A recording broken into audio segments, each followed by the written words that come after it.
Shalom, everybody.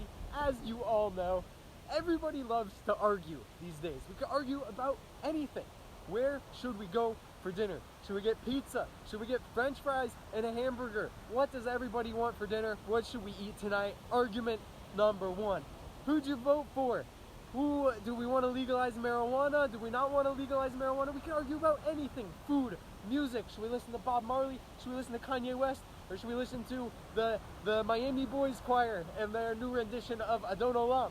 There's so many things that we can argue about. We can argue about music, food, politics. But ultimately, what we see this week is an argument about all of it.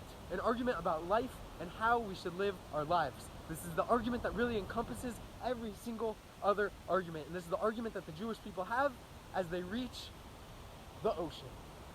So over the past few parshiot, we've seen the Jewish people in slavery in Egypt. Then we see the 10 plagues. And then Pharaoh is fed up. Pharaoh says, that's it. Get out of here. I'm done with you guys. I'm done with your plagues. I'm done with your blood and your frogs and the death of the firstborn. That's it. Get out of here. So the Jewish people say, all right, sweet. We're free. Let's get out of here. So they start running and they start leaving Egypt. And then Pharaoh, about a day later, starts saying to himself, hey, wait a second. No one's feeding me grapes.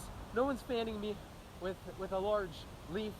Where are my slaves? Where are the people that used to feed me my grapes and fan me with the large leaf, the way that I like it, to get just the right ambiance and just the right fanning, just the right temperature in my palace room on my throne? I need my slaves back so they can take care of me. So Pharaoh says to all of his people, he says, go get the chariots, let's go after them and bring them back. Let's bring Am Yisrael back to Egypt, back to being our slaves. So Am Yisrael is walking. They reach the ocean and they say, oh, we thought we were free. We thought we were done with this. But then they see Pharaoh and his whole army coming back after them. So this is where they have the argument that covers everything in life. The biggest argument that could happen. And this is the argument. They thought they were arguing about what they should do.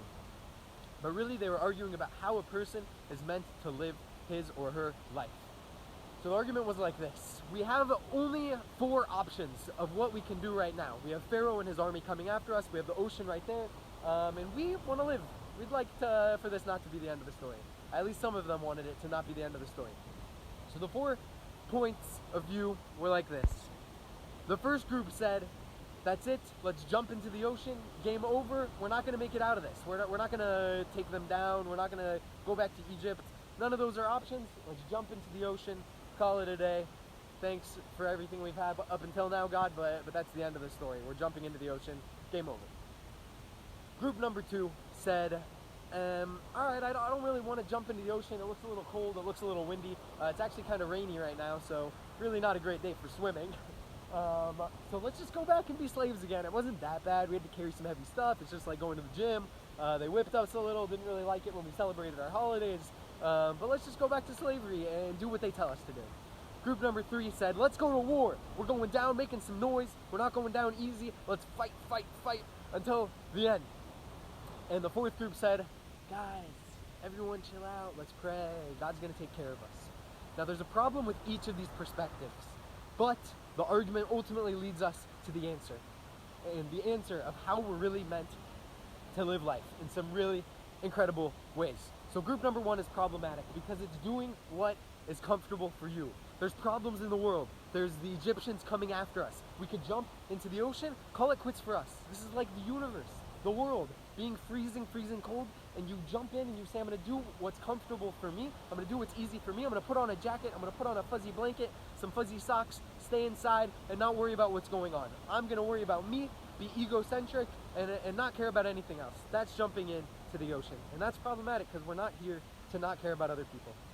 Group number 2 said, let's just go back, let's just be slaves. Now this is the group that's like the people who watch the news, take everything, they give into peer pressure for everything. They let society dictate how they live their lives. They say, okay, that person's doing like that person's doing like that, I'm going to be a slave and give in to what they tell me to do. We need to be ourselves. We need to be the individual that you were created to be and do your own individual, unique purpose and mission in this world. You have a specific purpose, and it's not to be a slave. It's not just to go back to Egypt and become a slave again. You were just freed from that. Don't go back and be a slave. Group number 3 said, I'm going to war. I'm strong. I can handle this. We're not meant to go to war. It's not Everything that we believe, we don't need to shove down someone else's throat and force them to think the exact same way that we do. We don't need to go to war all the time. We should pursue peace and love peace and want peace. We shouldn't be so gung-ho about going to war. The ideal is peace. The ideal is getting along. Even if we're fighting for good causes, the ideal is not necessarily to go to war. And group number 4 said, let's pray. Now, praying takes the initiative, takes the responsibility out of it. It's good to pray. It's good to have faith. And we always should have faith. But to say, I'm just going to sit here and pray, it's not doing our part. We need to do our part as well.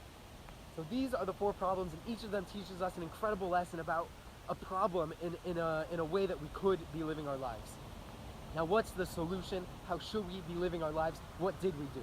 We took the ocean, and we said, none of those options work for us, so there's got to be another option. There's something I'm not seeing. Every single day, every single challenge, every single argument that happens in your life, we're missing something. We're always missing something because there is a solution. We look at it and we say, I'm surrounded by the Egyptians. I'm surrounded by the ocean. I'm overwhelmed. I'm worried and I'm scared. And there's nothing I can do. Now, this is when Moses takes his hand, takes his staff, reaches it out over the ocean, and the sea splits. And the Jewish people, Am Yisrael, walk through and make it to the other side. Now, this is what we can do in life. This is what we have the power to do in life. If we feel that fear, that sense of being overwhelmed, there's another solution. There's something we can do. The sea can split. There's something we haven't thought of yet. So I'm blessing everyone with 5 things this week. A lot of blessings. Number 1, that you're not going to isolate yourself. You're not going to put on the blanket and forget about the world, like the people who wanted to jump into the sea. 2, you're not going to go into slavery. You're going to be an individual, and you're going to live your life and be proud of who you are, and live proudly and with pride and fervor and excitement for who you are, not just giving in to what the world tells you to be. 3, you're not going to fight. You're not going to be a warmonger who's looking for trouble and looking for battle and fight and dispute. And 4, you're not going to sit by idly and wait for things to happen for you. You're going to take initiative, and you're going to take pride in doing things in life and making amazing things happen. And number 5, when you reach the end of the road and you feel like there's no solution, you feel like there's no way through, split the waters, find that secret solution, that solution that's hidden under everything that we're able to see. When we speak to someone, we're speaking to someone, but we're missing something. There's things that are not revealed to us. They have emotions that we're not able to see on the surface. And this is how it is in everything we do. We're always, there's something hidden. There's something that's not quite revealed to us. So the 5th blessing is that you'll reveal that hidden component of reality, that hidden component of your experience, and you will make it through whatever sea is in front of you. And you will make it past. You will make it away from whatever challenges are chasing from behind you. The Egyptians and Pharaoh and all of his chariots that want to bring you back to feed him grapes and fan him with those big, fancy leaves that pharaohs get fanned by. That's all. Shabbat shalom, everyone. Much love to all of you.